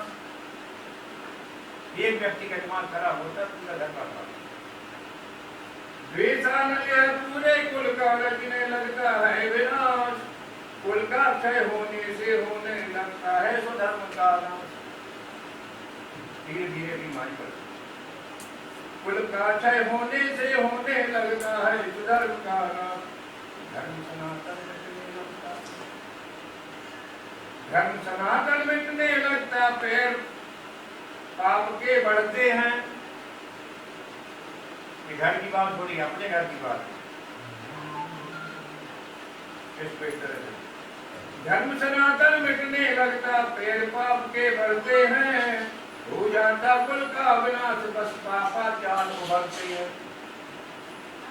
अच्छी अच्छी महापुरुष आप सबके घर में पैदा हुए, और हम उनकी संतान है। अब कहाँ तक पहुँच जाती कि हम एक दूसरे के खिलाफ मगर भी लड़ते, हाई कोर्ट सुप्रीम कोर्ट में चल जाए, और मतलब इसकी शादी में बोले जाता, उसकी शादी में बोली जाता, बड़े ज्यादा अच्छा। हम गाँव में खूब रहे तो हमने सब ज्यादा जानते हैं। धर्म सनातन मिटने लगता, पैर पाप के बढ़ते हैं। हो जाता कुल का विनाश, बस पापा चालू भरते हैं। घर में घुस आता अधर्म, चुपचाप घर में घुस आता अधर्म, तो भले बुरे का भेद मिटे। घर में घुस आता अधर्म, तो भले बुरे का भेद मिटे। क्या करणीय अकरणीय क्या, क्या करणीय अकरणीय क्या, कोई नहीं बिटाल सके। बुद्धिमानों की बुद्धि पर हो जाती है, भी समझ पाते क्या करने इस हालत में। दीपक होते हुए भटकने लगता मनुष्य अंधेरे में। गीता रखी घर में है ना, उसमें सब समाधान रखी, रामायण रखी, सब समाधान रखी। और याद है ये कदा के अपने जिले में बहुत लोगों को पूरी पूरी याद रहती। हर गांव में एक आधार में समझता है, साथ ही काम याद रखता है। क्योंकि जब ये टीवी रेडियो ये सब चीज जंजाल नहीं थे, रामायण से हम लोग नौकरी करते थे, रामायण सुनाते थे, रामायण पढ़ते यही एक सब कुछ था। दीपक होते हुए भटकने लगता मनुष्य अंधेरे में। गिरता रोकर खाकर उठकर चलता अंधेरे में। और लोग मोह और अहंकार के जिनको नहीं तोड़ पाता ऐसे चलता। ये दो श्लोकों के लिए उन्होंने 20 लिखे होंगे, मगर मैंने 4 छाटे ताकि आपका ध्यान बन जाए। अब एक श्लोक सुनाते हैं अंतिम, उसका भैया का अंतिम गीता धारण अंतिम। यत्र योगेश्वर कृष्ण यत्र पार्थो धनुर्धरा तत्र श्री विजिर्भूतिर् ध्रुवादीतर मत्र मनो। यत्र योगेश्वर कृष्ण यत्र पार्थो धनुर्धरा तत्व श्री विजया भूति ध्रुव कीर्तन मतलब नमो। अब भैया बताएंगे आत्मिक पुण्यम समाज सेवा, आत्मिक पुण्यम समाज सेवा, दोनों जब चलते साथ साथ, दोनों जब चलते साथ साथ, यानी एक को छोड़ लोगे तो काम नहीं बने। सेवा बड़ी चीज है। सेवा माने को निष्काम कर्मयोग की प्राथमिक सार है। जो सेवा करना नहीं आता वो निष्काम कर्मयोग के बारे में कुछ नहीं कर सकता। वो लिख रहे हैं आत्मिक पुण्यम ध्यान, आत्मिक पुण्यम समाज सेवा, दोनों जब चलते साथ साथ, पूर्णत्व प्राप्त करता मनुष्य, कल्याण परत होता पिता। पूर्णत्व प्राप्त करता मनुष्य, कल्याण परत होता विकास। योगीश्वर कृष्ण जहाँ होते, ये अपने योगीश्वर कृष्ण ये योगेश्वर कृष्ण जहाँ होते बिल्कुल ट्रांसलेशन एकदम। ये योगेश्वर कृष्ण जहाँ होते, अर्जुन हो जहाँ धनुधारी, धनुधरा। तब तो श्री विजय भूता धर्म नेत्र बदन। निश्चित ही विनय, निश्चित ही विजय वहाँ होती, होती सुख शांति वहाँ सारी। निश्चित ही विजय वहाँ होती, होती सुख शांति वहाँ सारी। ये एक संकेत और मैंने आपको नमूना बता दिया। अब कल दूसरे अध्याय शुरू करेंगे शांति योग। शांति योग जो है वो आज कहना चाहिए कि गीता के दूसरा अध्याय जो है वो पूरी गीता की संक्षेपिका, उसमें से जितने सूत्र निकले हैं उसी से पूरी गीता बनी। तो वो अपन उस पर चर्चा करेंगे और 2 दिन चर्चा करने की कोशिश करेंगे, उसमें जितना घबरा। इसके बाद 6वें अध्याय में ज्ञान योग 2 दिन उस पर देंगे और अंत के दिन में हम भक्ति योग के 20 श्लोक जो है 5वें अध्याय 12वें अध्याय के उसमें भैया के संतों की चर्चा होगी और कुछ यहाँ की तैयारी की गई है, वो पढ़ेंगे बीच बीच में। इस तरह से लाइट चालू करूँ हाँ हम कोई बात टाइम भी अपना पूरा हाथ तो ये इस तरह से होगा। ये अभी समझ लीजिए कि हमने जनार्दन जी से कहा है कि ये अभी अपन स्टार्ट नहीं रहा ये साल, अगले साल भाषा भी बदल सकते हैं। अभी ये कार्यक्रम के 3 समझ लो आयोजक हैं, डॉक्टर भदौलिया का परिवार, दुनिया परिवार और हम भी इस आयोजन में शामिल। अगले साल हम भी यहाँ झाड़ू लगाए और इस साल हम लोगों ने मतलब की किया के साथ हम बोल रहे हैं। क्यों इसलिए बोल रहे हैं, रामायण ने कहा कि जान है खगी की बात है कि हम नरसिंहपुर के हैं और आप लोग सब यहीं के हो, तो अपन एक दूसरे की बात अच्छे से समझ सकते हैं। इसके कारण मैं कोई मसला नहीं हूँ, मैं तो एक आयोजक हूँ यहाँ पर हो गया था और आपकी बात बोल रहा हूँ कि हमारे प्राइमरी कंसेप्ट क्लियर हो जाए। थोड़ा हम इस्लाम धर्म के बारे में जाने, थोड़ा भक्ति योग के बारे में जाने, थोड़ा ज्ञान योग के बारे में जाने में कुछ काम इसमें थोड़ी थोड़ी बात होगी यहाँ और फिर विद्वान वक्ताओं को बुलाया जाए।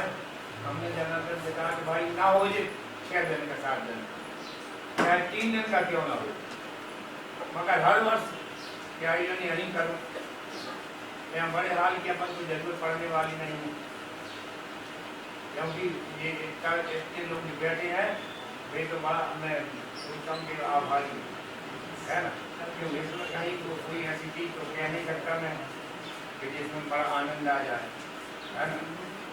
तो ये प्रसंग विषय है, मैं भी बड़ा इसका जानकार भी नहीं हूँ, थोड़ा बहुत जानता हूँ। उसको कुंदू कहते हैं कि मैं इसका नजरा हूँ, मैंने नजर डाली और ज़्यादा मुझे ज्ञान नहीं। तो वो उसके हिसाब से ये पहला साल अपने तरह चलेगा, आप सबका आशीर्वाद मिलेगा। तो अगले वर्षों में किसी हाल में अपन इस तरह का 2-3 दिन का 3 दिन का आयोजन रखें, तो उसमें बाहर से अच्छे वक्त बुलाए गए और कोई दिक्कत नहीं होगी, क्योंकि अब जहाँ देश को भी जरूरत है, समाज की जरूरत है, समाज की जरूरत है, इंसानियत की जरूरत है, वो एक गीता की जरूरत और निर्भरता से अपनी बात करने की हिम्मत और अपने क्षेत्र की विस्तार और इनका विस्तार ये सब होना है, तभी अपना समाज की होगा। उसके लिए अपन ने केवल एक पहला कहती मारी पानी निकल जाए जिसकी हम उम्मीद नहीं करते, और हम मारी जरूर है। अभी और 4 से दिन मार खिलाएंगे तो बाद में पानी जरूर नहीं करना है। अब उसमें मैं रहूँगा कि नहीं रहूँगा ये नहीं कह सकता, मगर आप लोग जरूर है और सबको इसका लाभ मिले। भैया की मेहनत बहुत सफल हो और ये वैसा ही प्रयास है जैसे वाल्मीकि रामायण की तुलसी, उसी तरह से गीता की हिंदी, गीता ज्ञान प्रभाव जैसे भागवत में परिचय के साथ हुआ, वैसा ही इस युग में हमारे मोहल्ले में हमारे यहाँ डॉक्टर में हुआ, उसमें से भागवत में मिली, उसमें से गीता ज्ञान प्रभाव कोई बड़ा हेतु है। भगवान सबका जो सच्चा मार्ग से चलने की बल है, इन्हीं घटनाओं के साथ और भगवान का संकीर्तन कराओ भैया।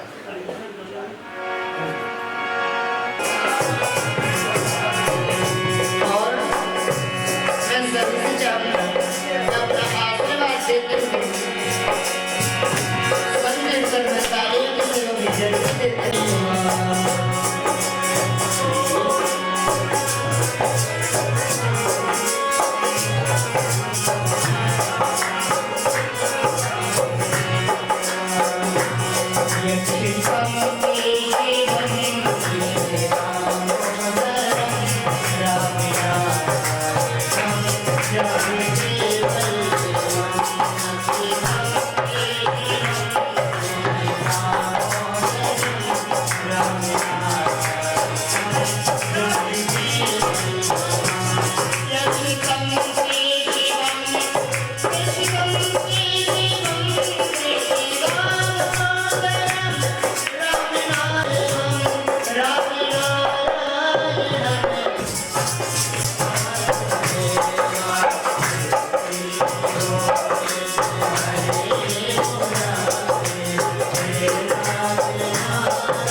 श्रीमद् भगवत गीता प्रभु के मुख की अनुपम वाणी। श्रीमद् भगवत गीता प्रभु के मुख की अनुपम वाणी। श्रीमद् भगवत गीता प्रभु के मुख की अनुपम वाणी। श्रीमद् भगवत गीता प्रभु के मुख की अनुपम वाणी।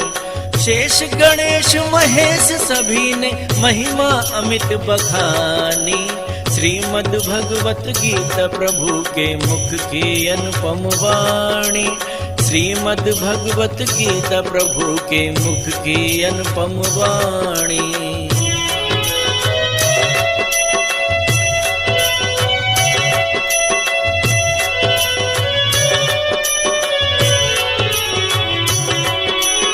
महिमा रही अपार मनुज की क्या बिसात कह पाए। क्षीरो दधी को अपनी अंगुली में कितना भर पाए। रही अपरिमित महिमा क्षमता भर ही गाई जाए। एक किरण का कण छुल जाए मन सरसिज खिल जाए। श्रीमद् भगवत गीता प्रभु के मुख की अनुपम वाणी। श्रीमद् भगवत गीता प्रभु के मुख की अनुपम वाणी।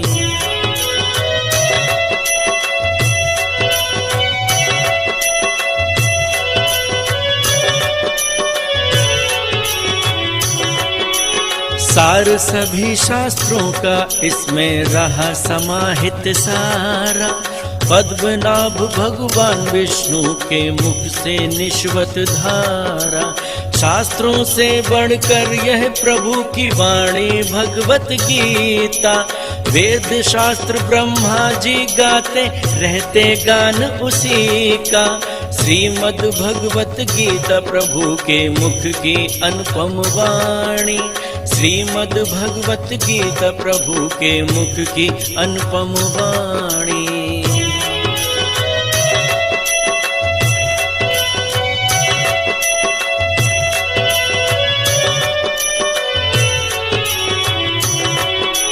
सुरसरी में अवगाहन कर जन मुक्ति स्वयं ही पाता।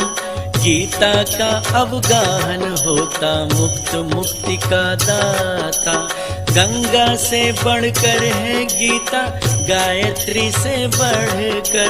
तारन तरन मनुज बन जाता भगवत गीता पढ़कर। श्रीमद् भगवत गीता प्रभु के मुख की अनुपम वाणी। श्रीमद् भगवत गीता प्रभु के मुख की अनुपम वाणी।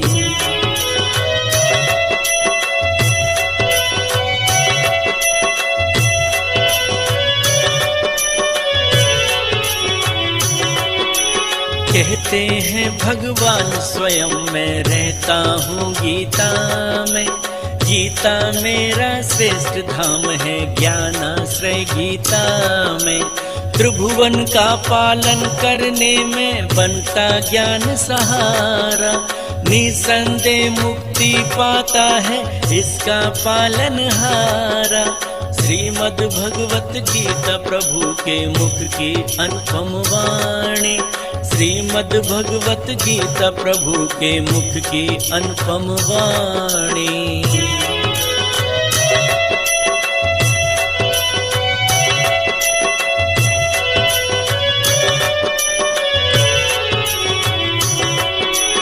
प्राणों से बढ़कर प्रिय मुझको वह जो गीता गाए। वाग्मयी यह मूर्ति विष्णु की जो इसे अपनाए। इसमें प्रभु की श्वास धड़कता हृदय इसमें प्रभु का। रूप विराट समाया इसमें सतचेतन विभू का। श्रीमद् भगवत गीता प्रभु के मुख की अनुपम वाणी। श्रीमद् भगवत गीता प्रभु के मुख की अनुपम वाणी।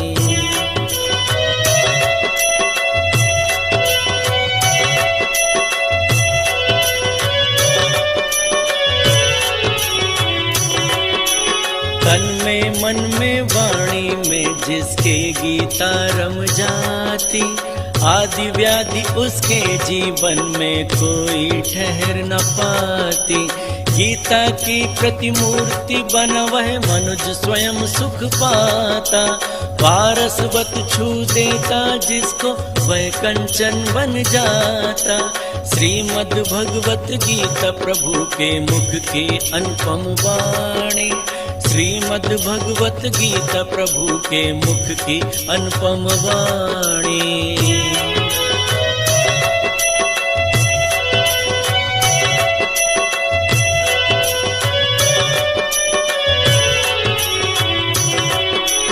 भाव अनंत अथाह समुद्र सरीखे हैं गीता में। रत्न राशियां कितनी ही हैं छिपी हुई गीता में। ज्ञान कर्म